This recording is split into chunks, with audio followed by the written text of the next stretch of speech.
Elle n'était que la domestique de la famille. Mais une seule de ses phrases détruisit le mariage de l'aventurière du millionnaire.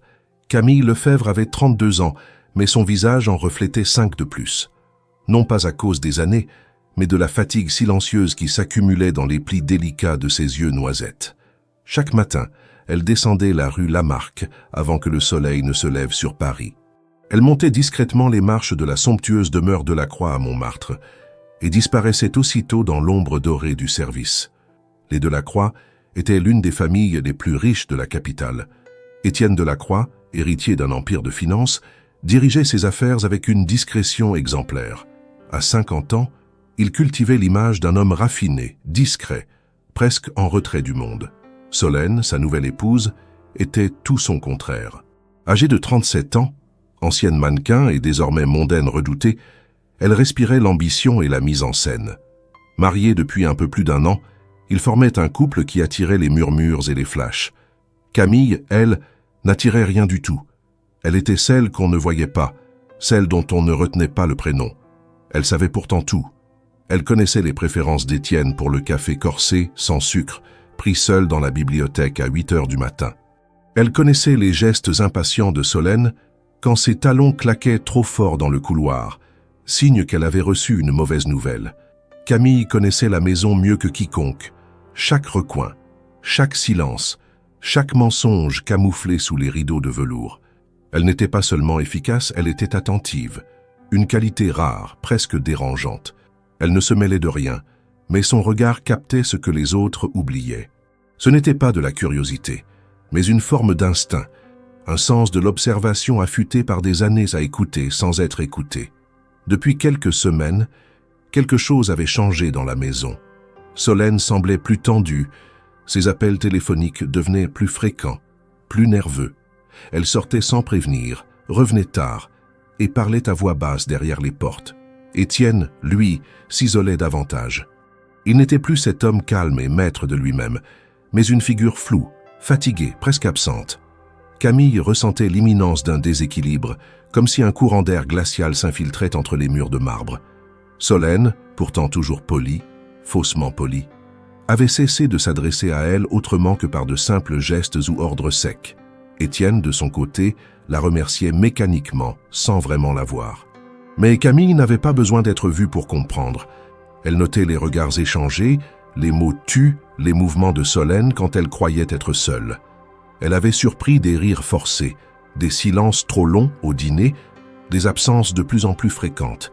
Elle ne savait pas encore ce qui se tramait, mais elle savait avec une certitude qui venait du ventre que quelque chose de mauvais rôdait entre les murs de la maison Delacroix.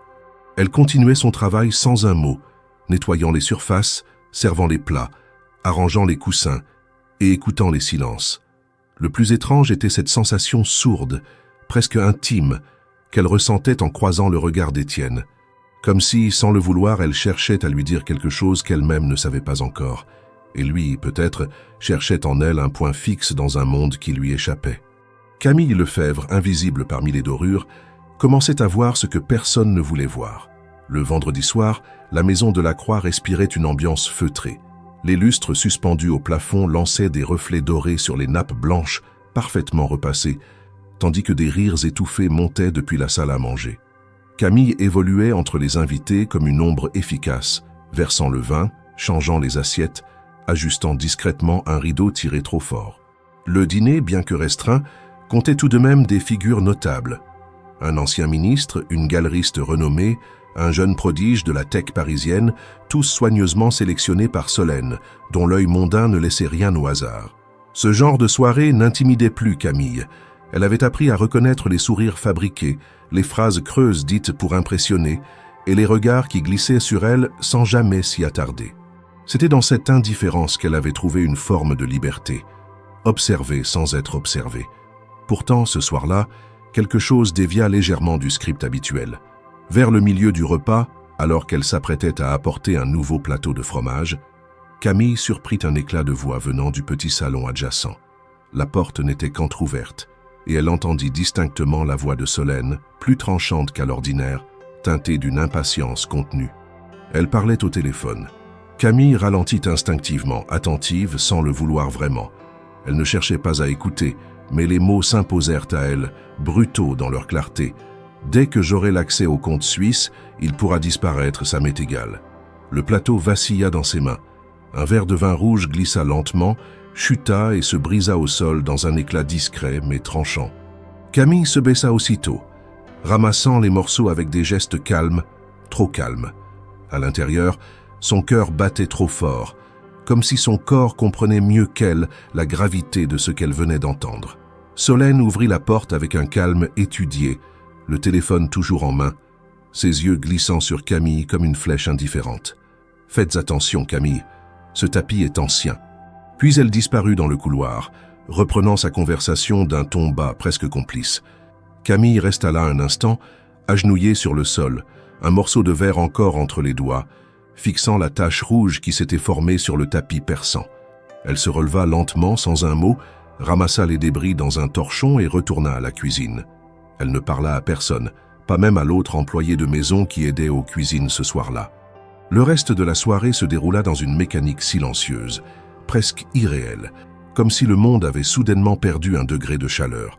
Ce n'était pas simplement une phrase, c'était un projet, une menace à peine voilée, une révélation d'intention. Et Camille, en sa qualité d'invisible, se retrouvait maintenant porteuse d'un secret bien trop grand pour elle. Elle connaissait peu de choses sur la vie privée d'Étienne, encore moins sur ses affaires financières. Mais elle savait reconnaître la froideur d'un calcul. Et cette phrase, dite sur le ton de l'évidence, ne laissait aucun doute. Solène préparait quelque chose de dangereux. Elle passa une nuit blanche, étendue sur son petit lit dans la chambre de service au dernier étage de la maison. Elle revoyait encore et encore la scène, les mots, le regard de Solène. Une partie d'elle voulait croire qu'elle avait mal compris, mais elle savait que non. La voix était claire, l'intention aussi. Camille, pourtant peu encline à juger, se sentait traversée par une inquiétude plus vaste que le simple malaise. Ce n'était pas une affaire entre époux, c'était une manipulation, un piège tendu à un homme qui, malgré sa fortune, semblait de plus en plus vulnérable. Le lendemain matin, alors qu'elle préparait le petit déjeuner, Étienne entra dans la cuisine plus tôt que d'habitude. Il portait une expression absente, comme s'il avait mal dormi. Il prit une tasse, s'assit à la table et ne dit rien pendant plusieurs minutes. Camille, concentrée sur le percolateur, ne le regardait pas. Elle se contenta de lui verser son café comme chaque jour, en silence. Mais elle sentit, pour la première fois, qu'il attendait peut-être plus. Un mot, un geste, un signe. Elle n'en dit rien. Pas encore. Il était trop tôt. Elle n'avait pas de preuves, seulement une phrase entendue au hasard, sortie du contexte, ou pas. Mais le doute s'était installé profond, et avec lui, une responsabilité qu'elle n'avait jamais demandée, mais qu'elle ne pouvait plus ignorer. Les jours suivants, elle observa avec plus d'attention. Solène, toujours élégante, toujours souriante, semblait soudain plus pressée. Elle passait de longs appels dans sa chambre, disparaissait pour des rendez-vous imprévus et consultait fréquemment une petite tablette qu'elle gardait toujours sous clé. Étienne, lui, paraissait plus replié sur lui-même.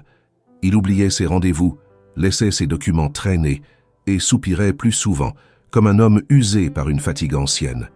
Camille notait tout, chaque détail, non pas pour se mêler de ce qui ne la regardait pas, mais parce qu'elle sentait que quelque chose approchait. Elle ne savait pas encore ce qu'elle allait faire, mais elle savait qu'elle ne pourrait pas se taire éternellement. Et pour la première fois depuis longtemps, elle sentit que sa place dans cette maison n'était plus seulement celle d'une employée silencieuse. Elle portait un fragment de vérité entre les mains, et tôt ou tard, il lui faudrait décider ce qu'en faire. Les jours qui suivirent le dîner furent marqués par une tension invisible, subtile mais constante, comme un fil tendu entre deux réalités. Camille, toujours discrète, observait sans intervenir, retenant chaque geste, chaque mot, chaque détail qui, pris isolément, ne signifiait rien, mais qui, mis bout à bout, commençait à former une image inquiétante. Solène, avec son sourire maîtrisé et son regard impénétrable, semblait désormais jouer un rôle dans une pièce dont elle dictait les règles, et Étienne, sans le savoir, devenait l'acteur principal d'un scénario dont il ignorait l'intrigue.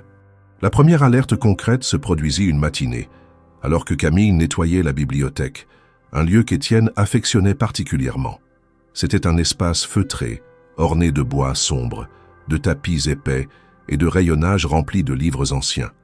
Elle y passait souvent du temps, non seulement pour l'entretien, mais parce qu'elle y trouvait un apaisement discret, un lieu où le monde extérieur semblait suspendu.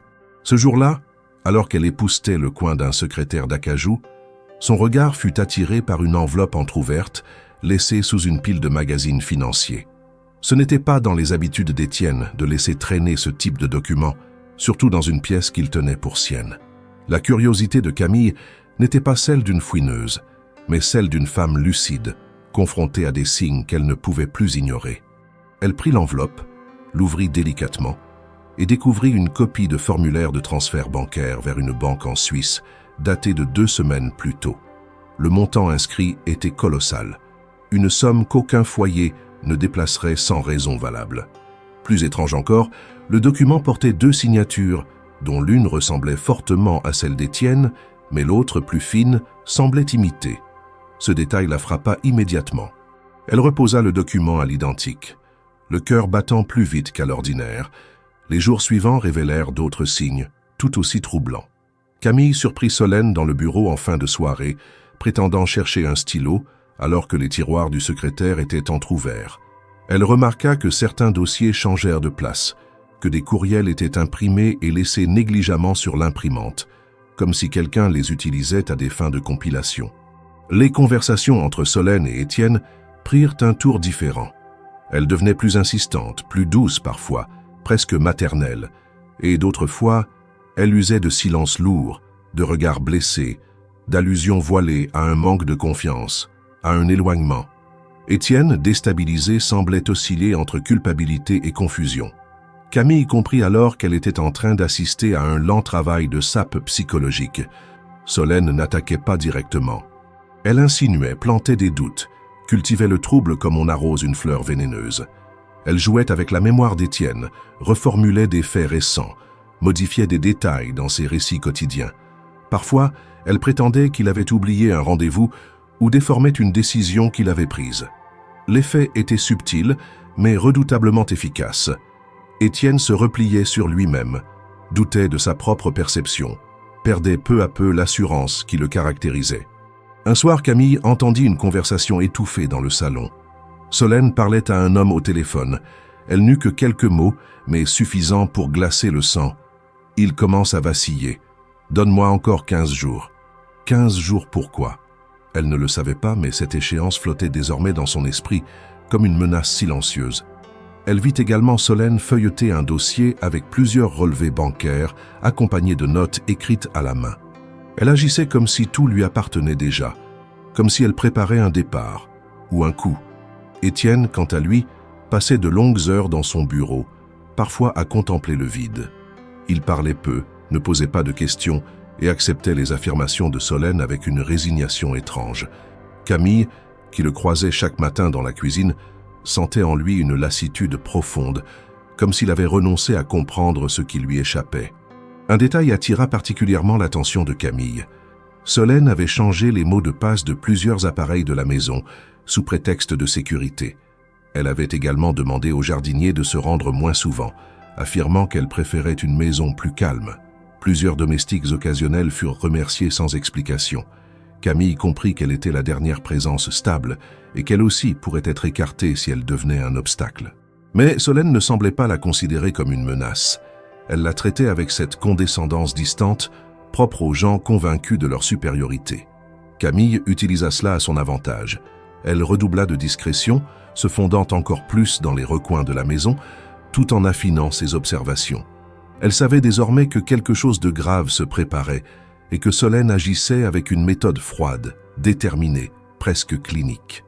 Un après-midi, alors qu'elle rangeait les draps dans la chambre d'amis, elle trouva un agenda tombé sous le lit. En le feuilletant rapidement, elle découvrit une série de noms et de dates avec des annotations codées. L'un des noms était celui d'un notaire très connu à Neuilly. Une date entourée en rouge revenait à plusieurs reprises. Elle la mémorisa. C'était dans exactement 12 jours. Camille savait qu'elle ne pouvait pas aller à la police. Elle n'avait pas de preuves concrètes. Les documents étaient dans la maison, mais elle ne pouvait les emporter sans se trahir. Parler à Étienne, dans l'état où il se trouvait, cela semblait inutile, voire contre-productif. Il fallait attendre le bon moment, celui où un mot pourrait tout basculer sans alerter Solène. Alors elle décida de continuer, d'observer, d'apprendre, de retenir chaque mouvement, chaque dossier déplacé, chaque nom entendu. Elle devenait une mémoire vivante des jours qui précédèrent la chute, de qui elle ne savait pas encore, mais elle ne doutait plus qu'un effondrement se préparait. La nuit était tombée tôt sur Montmartre. La pluie fine battait les vitres de la véranda, dessinant des nervures translucides sur le verre. Dans la maison de la Croix, un silence particulier régnait, celui qui précède les événements importants, mais que personne n'ose encore nommer. Camille, fidèle à sa routine, effectuait sa dernière tournée de la journée. Vérifier les rideaux, ajuster les coussins, ranger les livres laissés sur les tables basses. Tout paraissait calme, mais elle le sentait dans son corps. Une tension diffuse, une vigilance qui ne la quittait plus. Ce soir-là, elle s'attarda plus que d'habitude dans le bureau d'Étienne. Il n'y était pas entré depuis 2 jours, préférant errer d'une pièce à l'autre comme un homme en dérive. La pièce avait l'odeur familière du cuir, du bois ciré et de l'encre. Camille rangeait un livre tombé à terre lorsqu'elle vit, entre 2 dossiers, une feuille imprimée laissée ouverte, sans la moindre précaution. C'était un échange de courriels entre Solène et un avocat parisien spécialisé dans les divorces à enjeux financiers. L'échange datait d'à peine 48 heures. Camille lut la phrase qui la frappa comme une gifle. Une fois les éléments en main, nous pouvons initier la procédure sans alerter M. Delacroix immédiatement. Le doute n'était plus permis. Solène préparait son attaque avec méthode, avec précision. Camille referma la feuille, la replaça exactement comme elle l'avait trouvée et se tourna pour quitter la pièce. Mais au moment de poser la main sur la poignée, elle entendit un bruit derrière elle. La voix de Solène, calme, presque douce, lui coupa le souffle. Je me demandais combien de temps cela prendrait. Camille se retourna lentement. Solène se tenait dans l'encadrement de la porte, une coupe de vin blanc à la main, vêtue d'un peignoir satiné, d'un bleu pâle.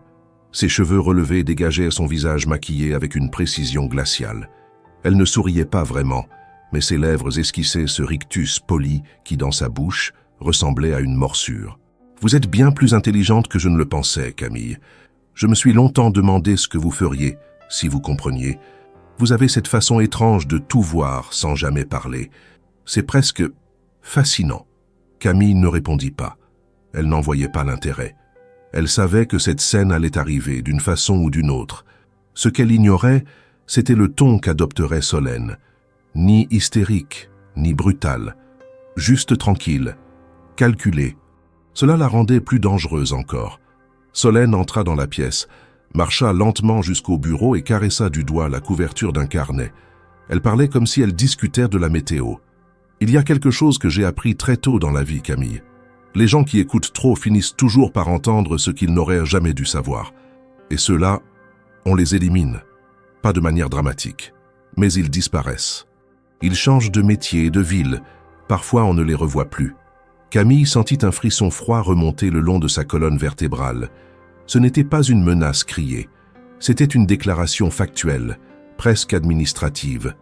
Solène sirota une gorgée de son vin, puis poursuivit, le regard plongé dans celui de Camille. « Je suis très bonne pour faire disparaître les choses encombrantes, et les femmes comme vous, vous êtes faciles à remplacer.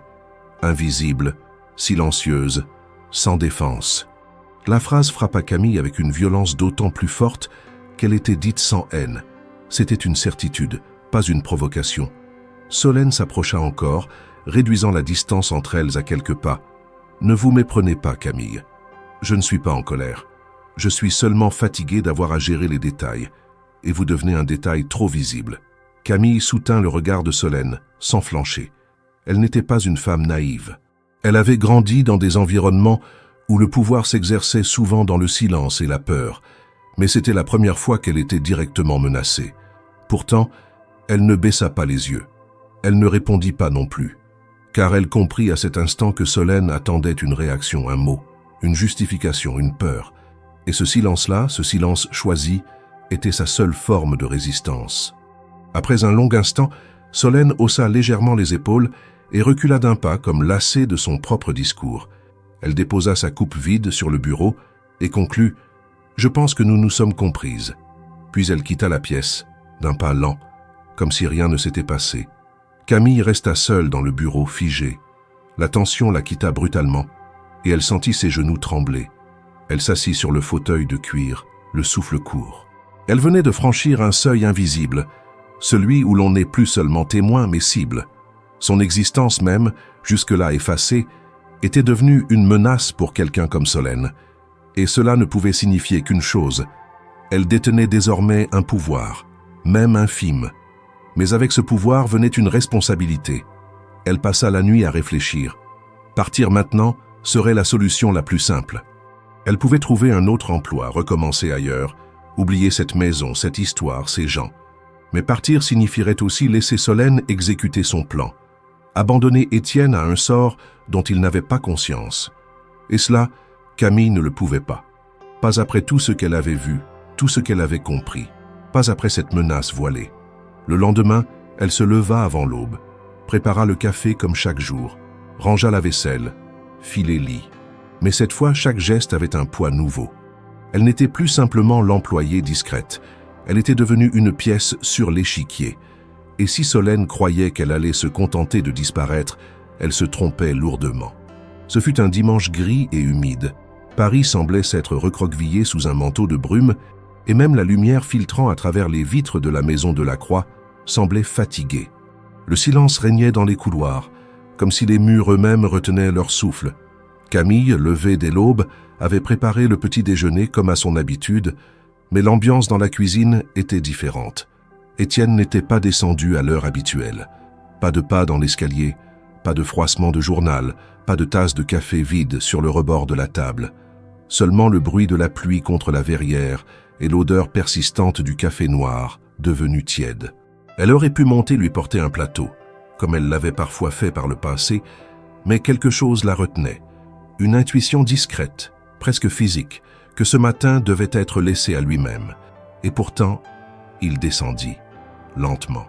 Sa silhouette apparut au bout du couloir, légèrement voûté, comme un homme plus âgé que la veille. Son visage, mal rasé, portait les marques d'une nuit sans sommeil. Il ne portait pas de costume, mais un simple pull gris, un pantalon souple, comme s'il avait abandonné toute forme de représentation. Camille, debout derrière le plan de travail, s'arrêta de respirer un instant. Elle le salua d'un discret « Bonjour, monsieur », mais il ne répondit pas. Il s'assit, le regard dans le vide, fixant un point invisible devant lui. Elle versa une tasse de café, la posa doucement devant lui. Aucun mot, aucun geste. Ce silence, d'abord pesant, devint rapidement insoutenable. Camille savait que le moment était là. Il n'y aurait pas d'autre occasion, pas de contexte plus propice. Il était à nu, désarmé, fatigué. Et elle, pour la première fois, se sentait investie d'un devoir qui dépassait de loin son rôle dans cette maison. Elle resta debout quelques secondes, les mains posées à plat sur le plan de travail. Puis elle parla. Sa voix était calme, posée, presque douce. Mais chaque mot était pesé, comme un fil tendu au-dessus du vide. « Monsieur Delacroix, je ne devrais pas vous dire cela. Ce n'est pas mon rôle, je le sais. Mais je ne peux plus me taire. » Il releva à peine les yeux, mais elle sentit qu'il écoutait. « La femme que vous aimez, elle attend simplement le bon moment pour partir et emporter la moitié de tout ce que vous avez construit. » Le silence qui suivit fut total. Le genre de silence qui ne précède pas forcément une explosion, mais qui annonce un bouleversement. Étienne ne bougea pas. Il ne parla pas. Ses yeux restaient fixés devant lui, mais son souffle s'était suspendu. Camille n'ajouta rien. Elle n'avait pas de preuves physiques à lui tendre, pas de documents à poser sur la table. Seulement la vérité nue, dite avec la sincérité d'une femme qui n'avait rien à gagner à parler. Elle ne cherchait ni gratitude, ni reconnaissance. Elle ne voulait pas le sauver, seulement lui rendre ce qu'on lui avait subtilisé, la clarté. Après une minute, Étienne saisit lentement sa tasse, la porta à ses lèvres, puis la reposa. Il n'avait toujours pas parlé, mais ses yeux s'étaient enfin tournés vers elle. Ce regard, qu'il n'avait jamais vraiment posé sur elle jusque-là, n'était pas celui d'un maître face à son employé. C'était celui d'un homme désorienté, blessé, mais profondément touché. Il ne posa aucune question. Il ne demanda pas comment ni pourquoi. Il se contenta d'acquiescer d'un geste infime, presque imperceptible, comme si les mots de Camille confirmaient une intuition qu'il n'osait pas formuler. La journée se déroula dans un silence tendu. Solène, absente depuis la veille au soir pour un prétendu week-end entre amis à Deauville, ne rentra pas. Étienne resta dans son bureau presque toute la journée. Camille, elle, effectua ses tâches avec une concentration nouvelle, consciente que les choses avaient changé. Une bascule s'était opérée. Elle n'avait pas été licenciée sur le champ, pas réprimandée, pas renvoyée à sa place. Elle avait été entendue, et cela suffisait pour l'instant. Le soir venu, Étienne descendit dîner seul. Il mangea peu, parla moins encore, mais remercia Camille d'un simple regard quand elle lui servit une soupe chaude. Il semblait absorbé par ses pensées, comme un homme en train de recomposer les pièces d'un puzzle dont l'image lui échappait depuis trop longtemps. Camille ne chercha pas à en savoir plus. Elle se contenta d'être là, présente, silencieuse, mais désormais visible. Il ne l'ignorait plus. Quelque chose en lui avait changé. Et cela, elle le savait, n'était que le début. Cette nuit-là, alors qu'elle remontait dans sa chambre de service, Camille sentit une fatigue profonde l'envahir. Pas celle du corps, mais celle de l'âme. Elle venait de franchir une ligne. Elle n'était plus une simple observatrice. Elle était devenue actrice d'un drame qui ne faisait que commencer, et elle ignorait encore jusqu'où cela allait la mener. Mais au fond d'elle, une chose était certaine. Elle ne regrettait rien. Dire la vérité, même si elle devait en payer le prix, avait été un acte de loyauté. Non pas envers Étienne, mais envers elle-même. Ce n'était pas un acte de courage héroïque. Ce n'était pas une prise de position spectaculaire. C'était juste une phrase prononcée un matin de pluie, dans une cuisine silencieuse, par une femme que personne ne regardait jamais. Et pourtant, cette phrase venait de faire trembler les fondations d'un empire bâti sur l'apparence. Le retour de Solène, 2 jours après ce dimanche suspendu, fut aussi théâtral que calculé. Elle entra dans la maison comme si rien n'avait changé, déposant son sac Hermès sur le canapé du salon, embrassant Étienne distraitement sur la joue et montant à l'étage sans même adresser un regard à Camille, comme si la semaine précédente n'avait été qu'un simple interlude. Étienne, de son côté, répondit par une neutralité glaciale. Son visage n'exprimait ni colère ni tendresse, mais une réserve contrôlée qui n'était pas coutumière chez lui. Il ne dit rien. Il observa. Et c'est dans ce silence précis que tout commença à basculer. Les heures qui suivirent furent marquées par une série d'échanges cordiaux entre eux, presque trop polis. Solène paraissait légère, bavarde, évoquant un dîner prochain avec des amis, suggérant un week-end à Saint-Tropez, comme si elle cherchait à effacer l'épaisseur des jours précédents. Mais Étienne ne répondait plus avec l'automatisme habituel. Il la regardait autrement. Pas avec suspicion immédiate, mais avec cette attention nouvelle que l'on réserve à quelque chose que l'on croyait familier et que l'on redécouvre avec un doute. Camille, témoin discret de ces interactions, sentit que la graine du soupçon avait germé. Le lendemain matin, Étienne ne se rendit pas à son bureau en ville. Il annula ses rendez-vous, prétextant une migraine, et resta enfermé dans la bibliothèque pendant plusieurs heures.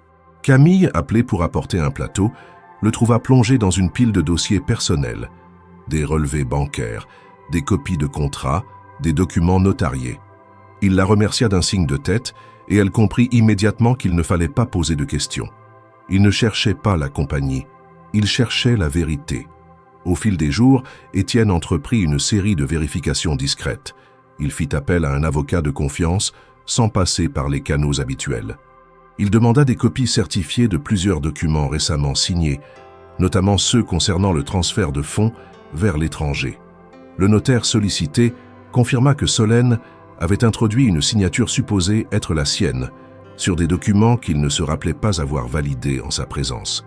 Le doute se transforma en certitude, et cette certitude, lentement, fit naître une colère froide. Le soir du jeudi suivant, après un dîner glacial où Solène avait tenté de ranimer une conversation éteinte depuis plusieurs jours, Étienne la confronta, pas avec violence, pas avec cris, simplement avec des faits. Il lui montra une copie du document signé, lui demanda calmement « Est-ce votre signature ici ?» Solène haussa les épaules, feignant l'incompréhension. Elle tenta de rire, parla d'un malentendu, d'une erreur de secrétaire. Mais le ton de sa voix trahissait une nervosité inhabituelle. Étienne resta immobile, les mains croisées sur la table. Il répéta « Je veux savoir, maintenant ». Ce fut le moment où Solène comprit qu'elle avait perdu le contrôle. Elle tenta alors une autre tactique, les larmes. Elle parla d'amour, d'abandon, de solitude, de son besoin de se sentir protégée. Mais cette fois, Étienne ne sia pas. Il écouta, silencieux, comme un juge rendu à sa lucidité. Puis il se leva, lui annonça qu'elle devait quitter la maison temporairement jusqu'à ce qu'il mette de l'ordre dans tout cela. Le choc sur le visage de Solène fut bref, mais réel. Elle ne s'attendait pas à cette décision. Elle tenta un dernier recours, l'indignation. Comment osait-il la mettre à la porte de sa propre maison? Étienne resta implacable. Il ne cria pas, il ne menaça pas. Il formula sa demande comme une conclusion juridique. « Tu as une semaine pour t'organiser. Je veux que tu sois parti d'ici dimanche soir. » Cette nuit-là, Camille n'entendit aucun bruit, aucun cri, aucun claquement de porte. Seulement le silence d'une maison qui venait de basculer d'un monde vers un autre. Le lendemain, Solène ne descendit pas. Étienne prit son petit déjeuner seul. Il remercia Camille plus nettement que d'habitude. Il ne parla pas de ce qui s'était passé, mais son regard avait changé. Il n'était plus celui d'un homme désorienté, mais celui d'un homme qui enfin avait ouvert les yeux. Pourtant, si l'éviction de Solène avait été un soulagement discret, elle laissa derrière elle un vide étrange. La maison, débarrassée de sa présence éclatante, semblait plus lourde, plus lente. Camille sentit, à mesure que les jours passaient, que quelque chose avait changé entre elle et Étienne. Non pas une proximité brusque, mais une nouvelle forme d'attention. Il lui parlait davantage. Des banalités d'abord, puis des choses plus profondes. Un souvenir de jeunesse, une pensée sur son père, une remarque sur la solitude qu'il n'avait jamais avouée à personne. Camille répondait avec mesure, prudence. Elle ne cherchait rien. Elle ne voulait pas s'installer dans un rôle qui ne lui appartenait pas, mais elle écoutait. Et dans cet échange silencieux, une forme de confiance naquit. Une confiance qui n'avait rien à voir avec le statut ou la hiérarchie. Elle était née d'un geste, d'une parole prononcée au bon moment, d'un acte de vérité dans un monde bâti sur les faux semblants. Mais malgré cette ouverture, Camille sentait le poids de ce qu'elle avait déclenché. Elle était devenue, malgré elle, le catalyseur d'un éclatement. Elle n'avait pas cherché à nuire. Elle avait voulu prévenir, avertir, protéger peut-être. Mais les conséquences étaient là. Une femme expulsée, un homme brisé, puis reconstruit autrement. Une maison vidée de son théâtre quotidien. Et dans cet entre-deux, elle, Camille Lefebvre, restait là, plus visible que jamais, mais aussi plus exposée. Elle ne savait pas encore quelle serait la suite. Elle ne savait pas ce qu'Étienne attendait vraiment. Était-ce seulement de la gratitude ou autre chose, qu'aucun des deux n'osait encore nommer? Ce qu'elle savait, en revanche, c'est que rien ne serait plus jamais comme avant. Après le départ de Solène, la maison de la Croix entra dans un silence plus dense, moins oppressant que celui des semaines précédentes, mais profondément inhabituel. Il ne s'agissait plus de cette tension électrique qui planait dans les couloirs, de ces regards fuyants et de ces mensonges étouffés. Non, ce silence-là était d'un autre ordre. C'était celui de l'après, de la chute, de la reconstruction possible, mais incertaine. Camille le ressentit dès les premiers jours. Chaque pièce semblait respirer différemment, comme si les murs eux-mêmes s'étaient dégonflés d'un poids invisible. Le personnel réduit au strict minimum retrouvait une forme de calme dans les gestes du quotidien, mais la solitude, elle, restait palpable, surtout autour d'Étienne. Il passait désormais ses journées à domicile. Son bureau, auparavant sanctuaire d'ordres et de chiffres, était devenu un lieu de repli. Il lisait beaucoup, des essais, des romans, des journaux. Il écoutait de la musique classique, longtemps, sans bouger. Camille, tout en respectant sa discrétion, ne pouvait s'empêcher de remarquer ce changement. L'homme qu'elle servait depuis des années, ce millionnaire réservé, presque distant, semblait avoir été vidé de ce qui le maintenait en surface. Il ne s'effondrait pas, non. Il réapprenait à exister autrement. Elle aussi, en silence, subissait les répercussions de cette transformation. Elle n'était plus perçue comme une simple employée. Elle ne le souhaitait pas, mais elle le constatait dans chaque interaction. Étienne la remerciait différemment. Il lui posait des questions sur ses lectures, sur son avis concernant tel tableau déplacé dans le salon. Un jour, il l'interrogea sur un passage de Flaubert qu'il ne comprenait pas, feignant de ne pas se souvenir du contexte. Elle lui répondit avec la précision de quelqu'un qui avait lu l'œuvre 2 fois. Il sourit pour la première fois depuis longtemps. Puis vinrent les cafés. Un matin, il descendit un peu plus tôt que d'habitude et s'installa dans la cuisine sans avertissement. Camille s'apprêtait à partir, mais il lui proposa de s'asseoir d'un geste discret. Elle hésita, puis accepta. Ils burent leur café en silence. Aucun mot n'était nécessaire. C'était un moment suspendu hors des conventions habituelles, et ce moment devint une habitude. Quelques fois par semaine, ils prenaient un café ensemble, assis à la même table, chacun de leur côté, sans protocole, sans besoin d'expliquer pourquoi. C'était simplement là, présent. Peu à peu, les sujets de conversation s'étoffèrent. Étienne posait des questions sur elle. Pas les questions mondaines, mais celles qui révèlent un véritable intérêt. Il voulait savoir ce qu'elle aimait lire, où elle avait grandi, pourquoi elle avait choisi ce métier. Camille répondit avec retenue, sans rien enjoliver. Elle avait grandi en banlieue, élevé son petit frère après la mort prématurée de leurs parents, enchaîné les emplois avant de tomber sur l'annonce des Delacroix, qu'elle n'avait d'abord pas osé contacter. Étienne l'écoutait avec une attention presque troublante. Il ne cherchait pas à juger, ni à compatir. Il voulait comprendre. Les promenades commencèrent presque par hasard. Un après-midi, alors que Camille s'apprêtait à sortir les poubelles, Étienne l'interpella depuis le jardin. Il arrosait les rosiers, seul, maladroitement. Elle proposa de l'aider. Ce jour-là, ils parlèrent des saisons, du froid qui arrivait, du jardinier parti en vacances. Le lendemain, il l'attendait déjà, et le surlendemain encore. Ensemble, ils marchaient lentement parmi les allées, s'arrêtant devant les massifs, échangeant quelques mots, souvent rien de plus que des observations sur les couleurs ou la pluie menaçante. Mais dans ces silences partagés, Camille sentait que quelque chose prenait forme, quelque chose de fragile, de lent, de profondément humain. Elle se refusait à l'appeler autrement. Ce n'était pas une romance, ce n'était pas encore un attachement amoureux. C'était la rencontre de deux solitudes, deux existences parallèles que tout opposait, mais que les circonstances avaient forcé à se regarder en face. Étienne n'était plus ce patron lointain, inaccessible, et elle n'était plus la domestique invisible, celle qu'on ne nomme même pas. Ils étaient deux êtres écorchés par des histoires différentes, mais que la vérité avait réunis. Et pourtant, malgré cette proximité naissante, Camille restait sur ses gardes. Elle connaissait les regards. Elle savait ce que l'on disait des femmes comme elle, lorsqu'elles s'approchent trop d'un homme riche, surtout après un scandale.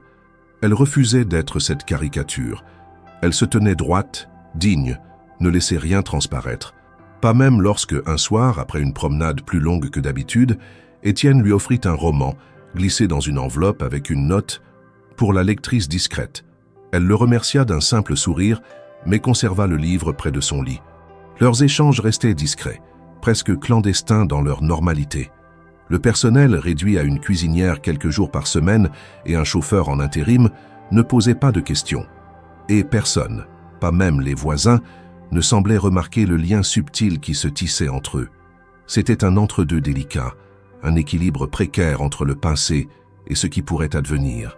Camille le savait, Étienne aussi, probablement. Mais au fond d'eux, chacun comprenait que cette parenthèse silencieuse était peut-être le prélude à quelque chose d'autre. Quelque chose qu'aucun d'eux n'aurait imaginé, ni osé souhaiter. Le matin de son retour, Solène n'annonça rien. Aucun appel, aucun message. Ni à Étienne, ni à l'avocat chargé de finaliser les formalités de séparation.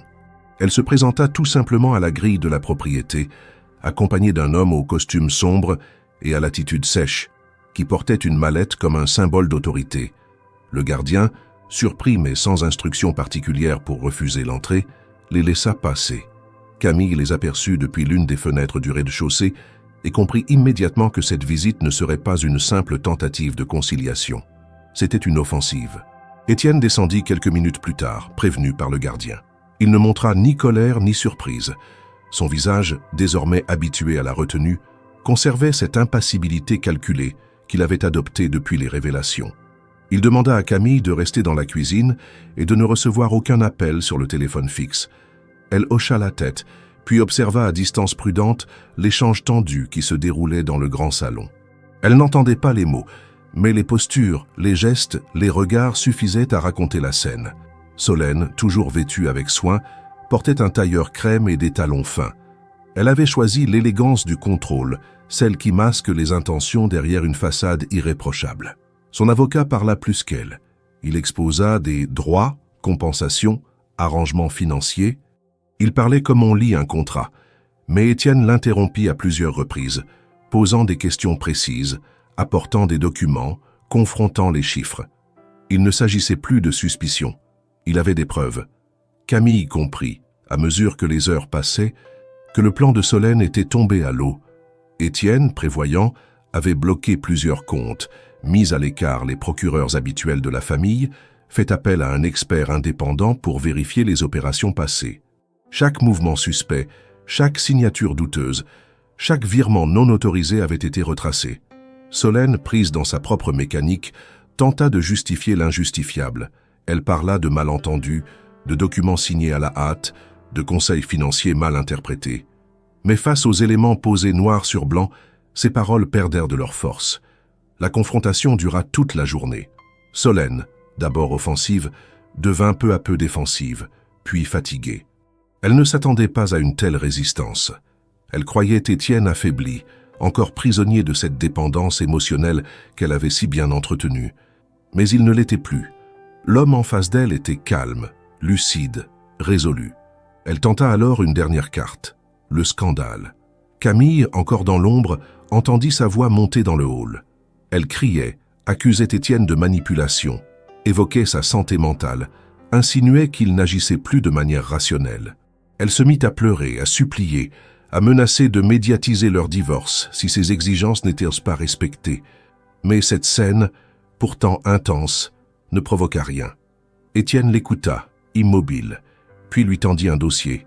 C'était un accord de divorce équitable, validé par son avocat, dans lequel aucune de ses exigences illégitimes n'était retenue. Elle refusa de signer sur le champ. Elle quitta la maison en fin d'après-midi, cette fois escortée hors des lieux, non plus par un domestique ou un chauffeur, mais par un huissier mandaté. Elle lança un dernier regard vers l'entrée, croisant brièvement celui de Camille, qui, sans rien dire, la soutint sans baisser les yeux. Il n'y avait ni défi ni triomphe dans ce regard, juste la conscience claire de celle qui avait vu, parlé, agi. Et Solène, dans ce regard, comprit qu'elle avait perdu bien plus qu'un mariage. Après son départ, la maison retrouva un calme brutal. Étienne ne dit rien pendant plusieurs jours. Il se plongea dans les dossiers restants, finalisa les formalités avec son avocat, mit un terme à certains partenariats commerciaux initiés par Solène.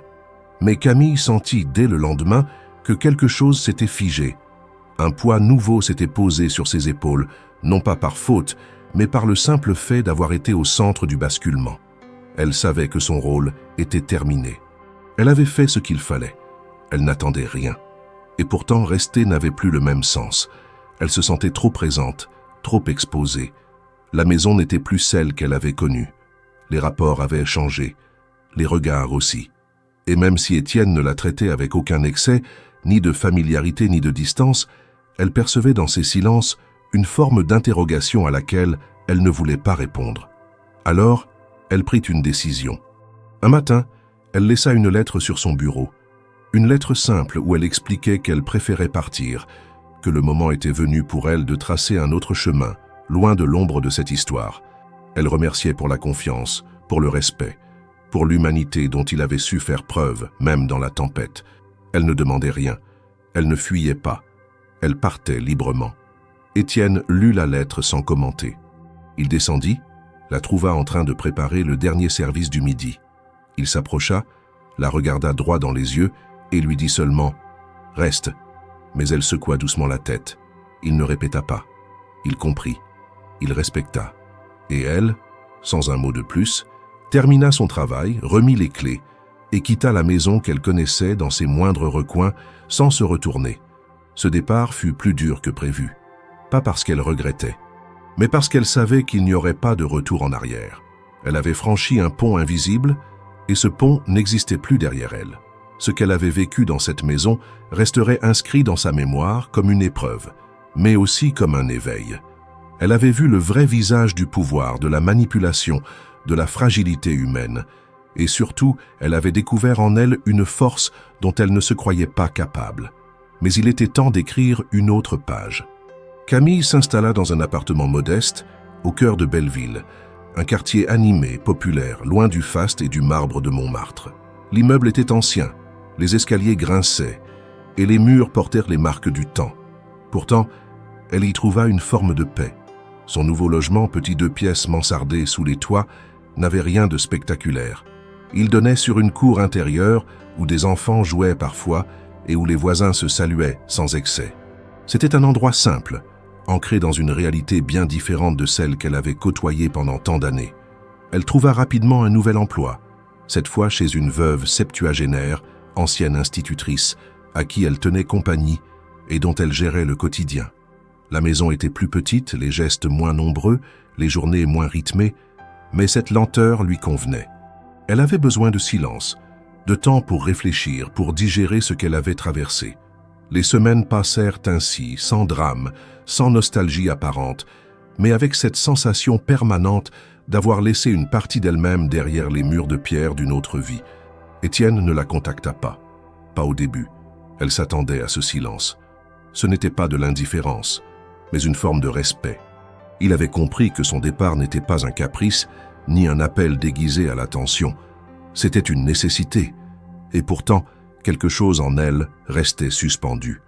Non pas dans l'attente d'un geste, mais dans la conscience qu'une histoire n'avait pas été réellement close. Elle ne se berçait d'aucune illusion.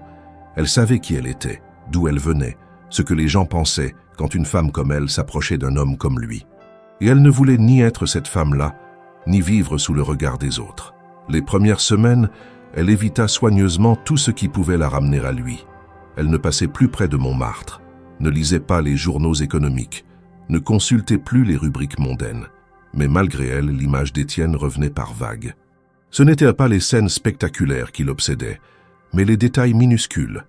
La façon dont il tournait lentement les pages d'un livre, son silence du matin, son regard posé sur le jardin après la pluie. Des instants ordinaires, mais marquants.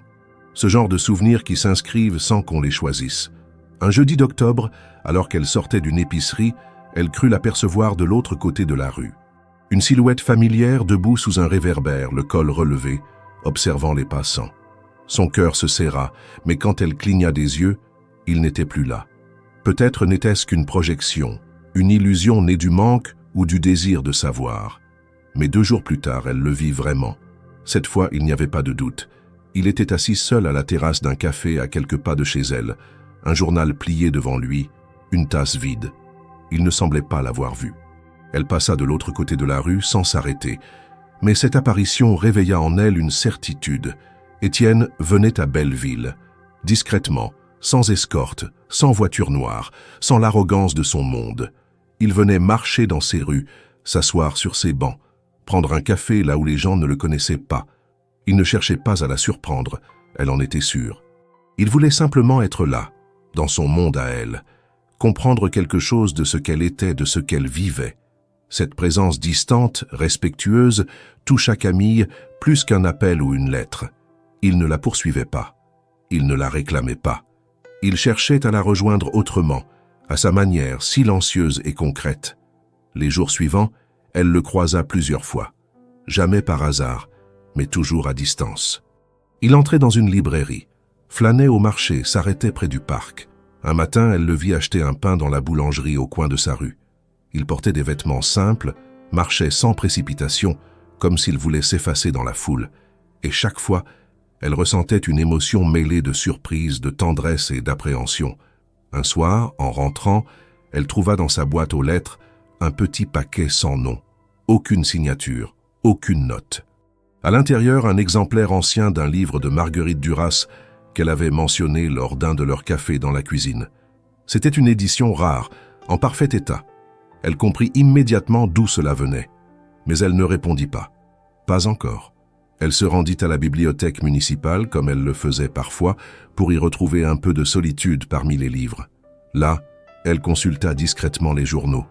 Étienne avait vendu une partie de ses participations dans plusieurs sociétés. Il avait démissionné de 2 conseils d'administration. Il s'était retiré peu à peu du cœur du monde financier. Aucune déclaration publique, aucun scandale. Juste une série d'actions qui, mises bout à bout, dessinaient un choix radical. Il changeait de vie. Et c'est cela, plus que tout, qui fit basculer Camille. Non pas parce qu'il voulait la suivre, mais parce qu'il semblait vouloir lui aussi se délester du poids de ce qu'il avait été. Elle n'en tira aucune conclusion hâtive.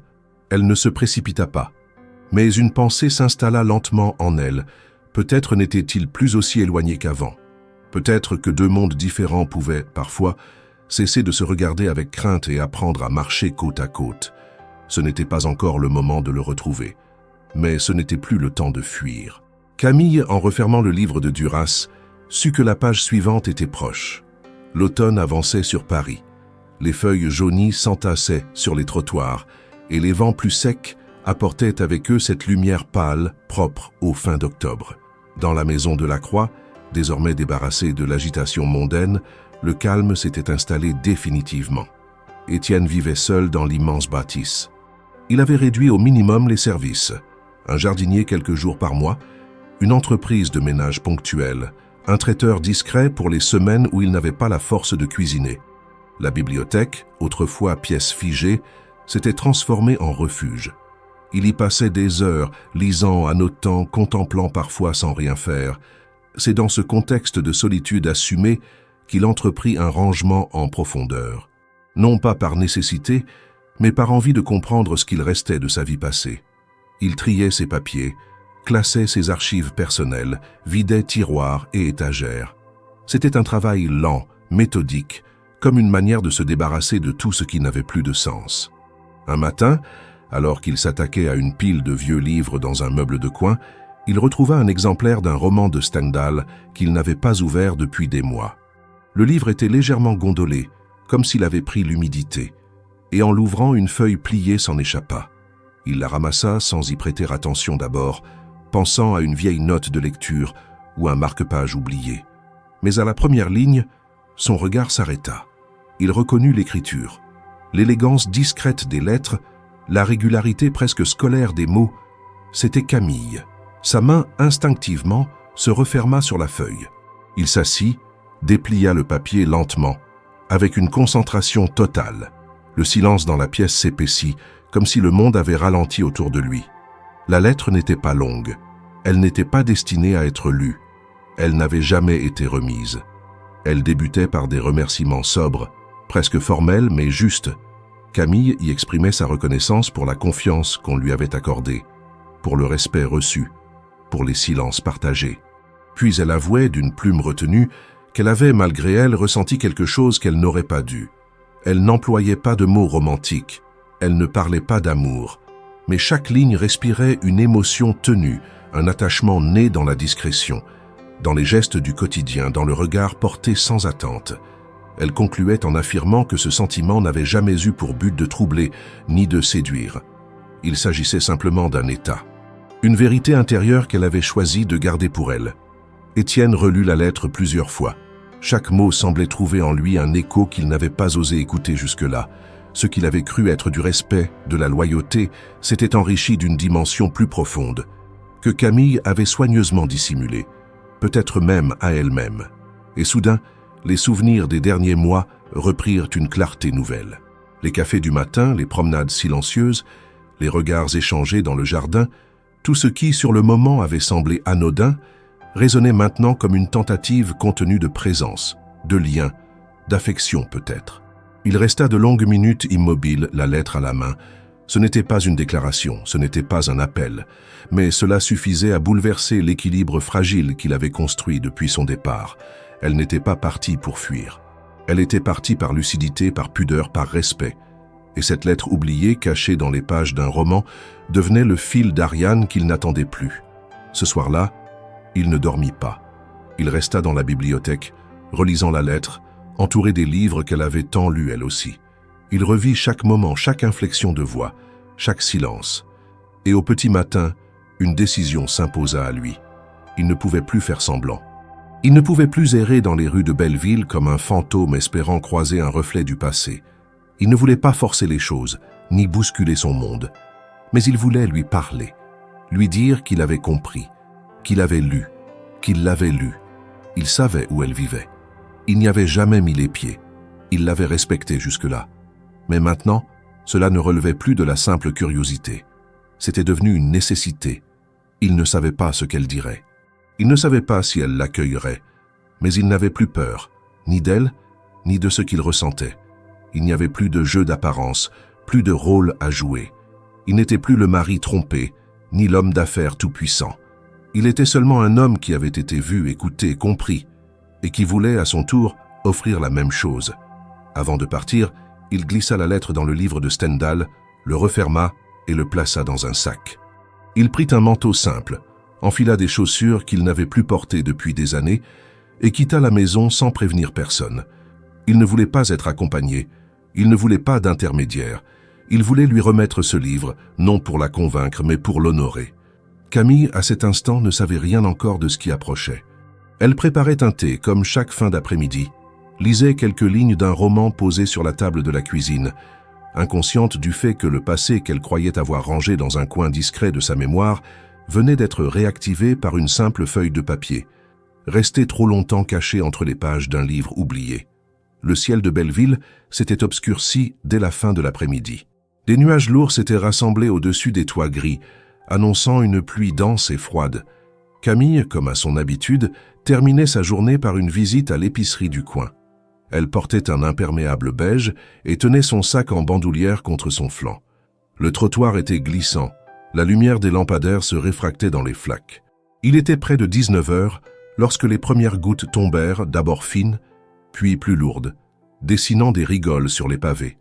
Elle pressa le pas, passant devant le petit café au coin de la rue, là où elle avait plusieurs fois aperçu Étienne, toujours à distance.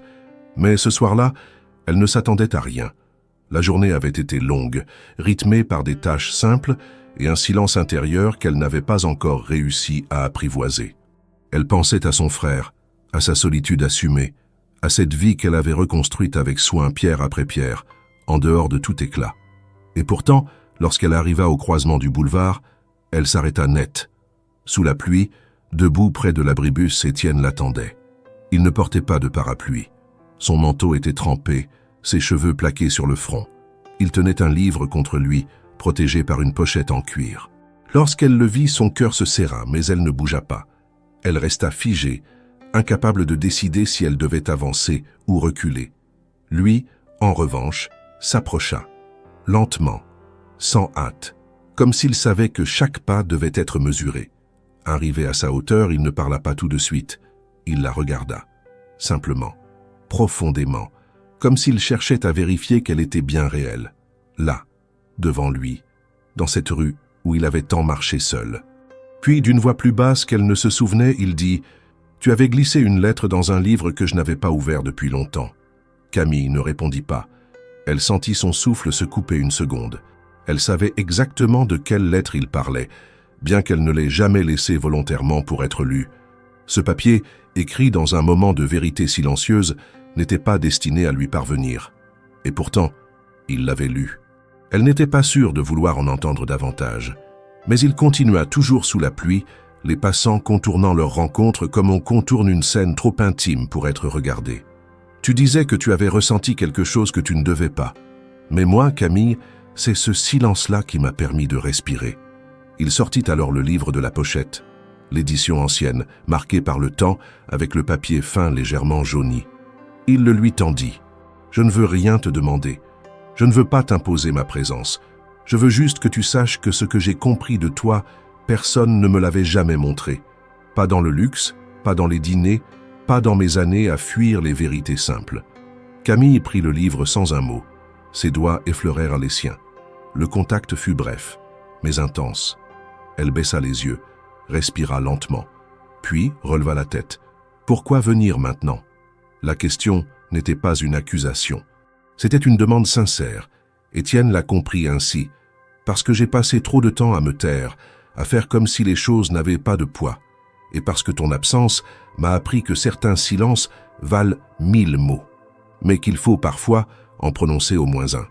Un silence s'installa. Pas celui de la gêne, mais celui d'une suspension totale. Puis, sans dire un mot de plus, elle l'invita d'un signe à marcher. Ils longèrent le trottoir, leurs pas résonnant sur l'asphalte mouillé. Le café de la place était encore ouvert. Une lumière jaune filtrait à travers les vitres embuées. Ils entrèrent. Le serveur les regarda à peine. Ils s'installèrent dans un coin, à l'écart. Là, ils parlèrent. Longtemps. Pas pour revenir sur ce qui s'était passé, pas pour refaire l'histoire, mais pour exister, enfin, en dehors des rôles. Elle lui raconta sa nouvelle vie, les matins calmes, les horaires simples, les pensées plus légères.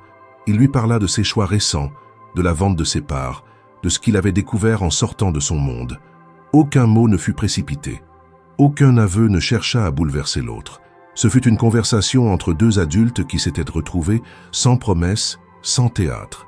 Lorsqu'ils quittèrent le café, la pluie avait cessé. Le trottoir brillait encore, mais le ciel s'était ouvert en de rares trouées sombres. Ils marchèrent en silence jusqu'au pied de son immeuble. Là, il s'arrêta. Elle le regarda sans détour. « Tu veux monter ?» Il hésita puis répondit « Non, pas ce soir. Ce n'est pas comme ça que ça doit commencer. » Elle hocha la tête, doucement. Il lui tendit la main et elle la serra, longuement. Puis il tourna les talons et repartit sans se presser, la tête haute, le pas plus léger. Camille resta un moment sur le trottoir, le livre toujours serré contre elle. Elle savait, en le regardant s'éloigner, qu'un chapitre venait de se tourner, et que ce qui s'ouvrait maintenant n'était pas une revanche sur le passé, mais un chemin nouveau, construit à deux vitesses, avec deux vérités, mais peut-être un seul cœur. Dans les semaines qui suivirent leur rencontre sous la pluie, rien ne se transforma de manière spectaculaire. Il n'y eut pas de déclaration solennelle, pas d'aveu bouleversant, pas de décision précipitée. Tout se fit dans le silence des gestes mesurés, des mots choisis, de cette pudeur que Camille et Étienne partageaient sans même en parler. Ils ne devinrent pas un couple immédiatement. Ce mot trop lourd, trop chargé d'attentes extérieures, ne convenait à aucun des deux.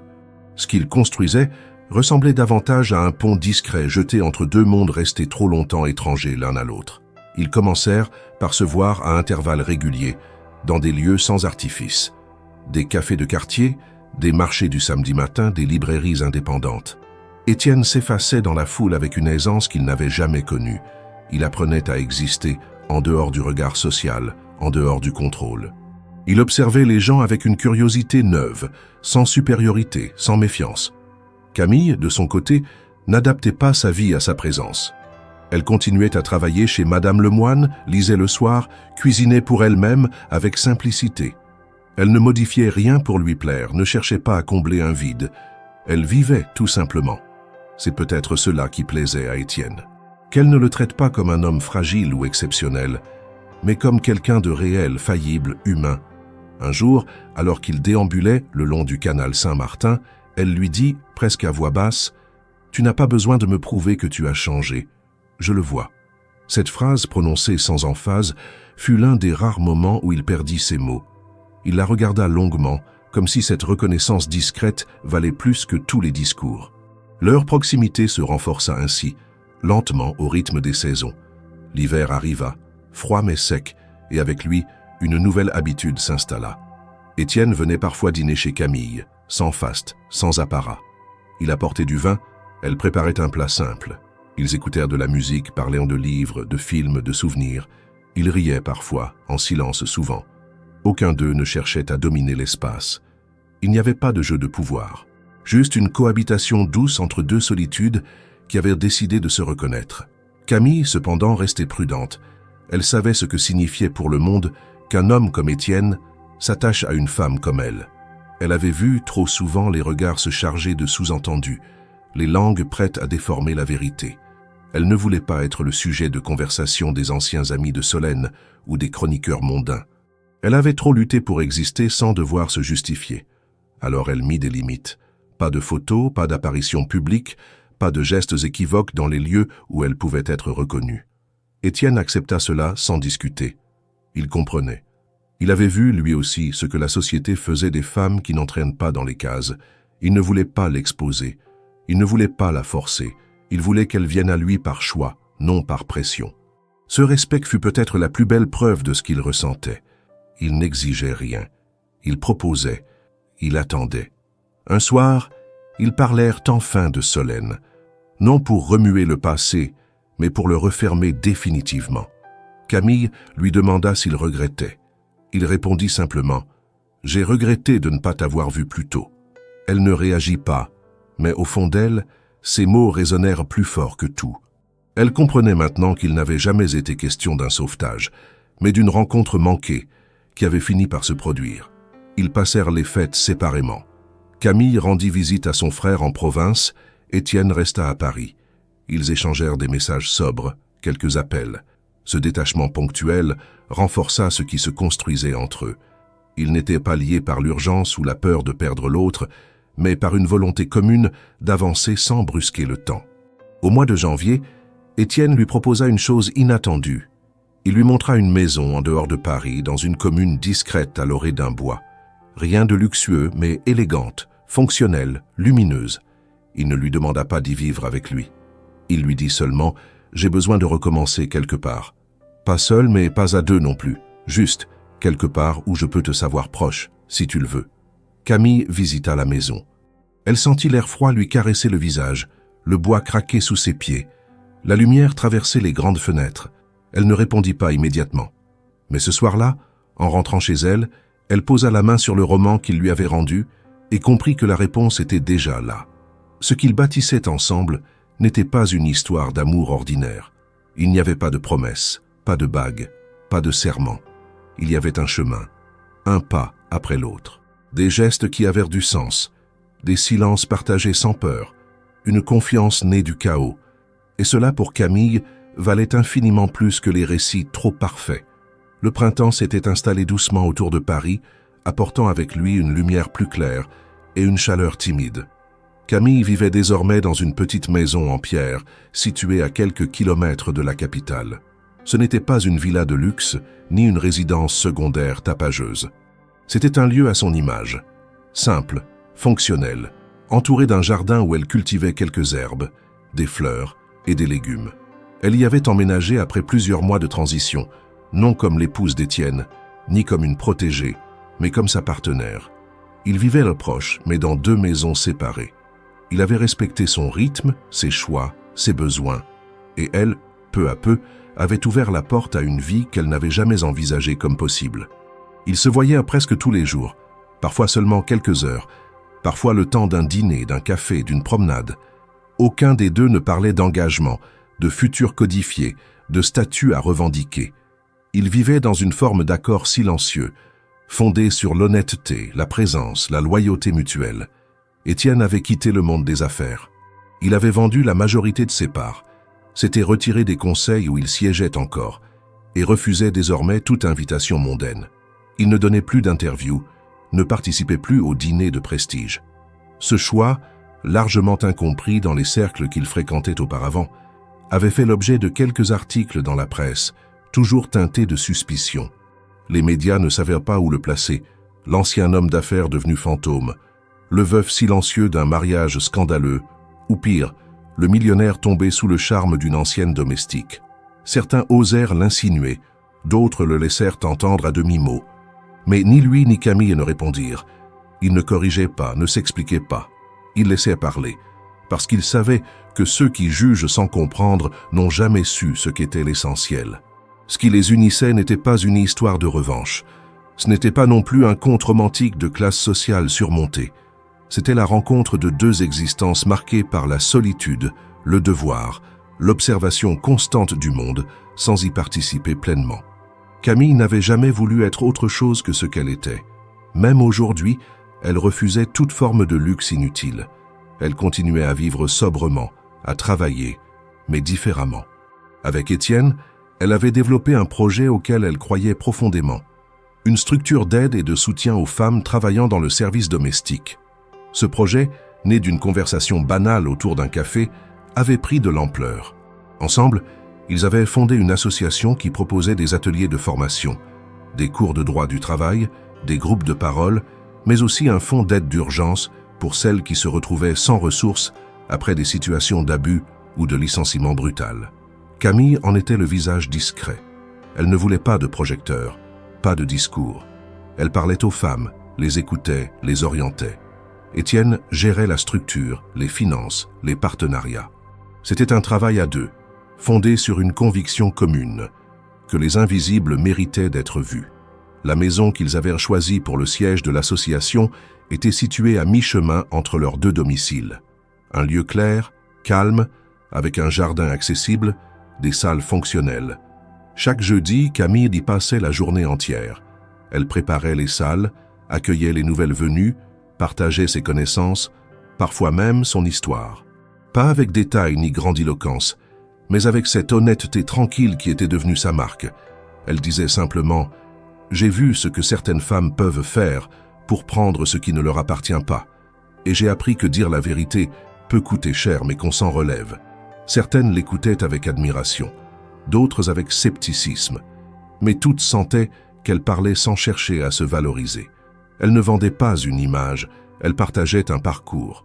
Étienne, de son côté, s'occupait des aspects administratifs. Il restait en retrait, ne prenant jamais la parole lors des réunions, préférant écouter, noter, proposer des solutions concrètes. Ce nouveau rôle lui convenait. Il avait troqué le pouvoir pour l'utilité. Il ne décidait plus pour imposer, mais pour faciliter. Il avait trouvé une forme de paix que ni les millions ni les titres ne lui avaient jamais offerte. Leur journée était simple. Ils cuisinaient ensemble certains soirs, lisaient côte à côte, parfois en silence. Ils ne vivaient pas dans la fusion, mais dans une présence choisie. Camille, avec sa rigueur, sa discrétion, sa lucidité, n'avait pas cherché à devenir indispensable. Elle était restée elle-même, entière, modeste, mais inébranlable. Étienne l'aimait ainsi, pas comme un trophée, pas comme une surprise, mais comme une évidence lente. La société, bien sûr, n'acceptait pas facilement cette union atypique. Il y eut des regards, des sous-entendus, des murmures. Certains anciens associés d'Étienne coupèrent les ponts. Des voisins de Montmartre firent savoir, à demi-mot, leur gêne. Mais aucun d'eux n'avait besoin de l'approbation de ce monde. Ils savaient ce qu'ils valaient, ce qu'ils avaient traversé, et ce qu'ils construisaient désormais. Un dimanche matin, alors qu'il prenait le petit déjeuner sur la terrasse de Camille, Étienne lui demanda si elle regrettait. Elle le regarda, avec cette sérénité qu'il lui connaissait désormais par cœur, et répondit simplement « Je ne regrette que de ne pas avoir parlé plus tôt. Mais peut-être que si je l'avais fait, tu n'aurais pas été prêt à entendre. » Il acquiesça. Et dans ce silence partagé, sans musique ni discours, sans promesse ni cérémonie, ils se comprirent une fois de plus. Camille n'avait jamais été juste la domestique. Elle avait été celle qui observait pendant que les autres se montraient. Celle qui agissait pendant que les autres parlaient. Celle qui, par une seule phrase, avait brisé une illusion, réveillé une conscience et permis qu'un homme découvre enfin qui il voulait vraiment être. Elle ne portait ni bijoux, ni titres. Mais elle était debout, libre, respectée, et aimée non pour ce qu'elle représentait, mais pour ce qu'elle était, profondément.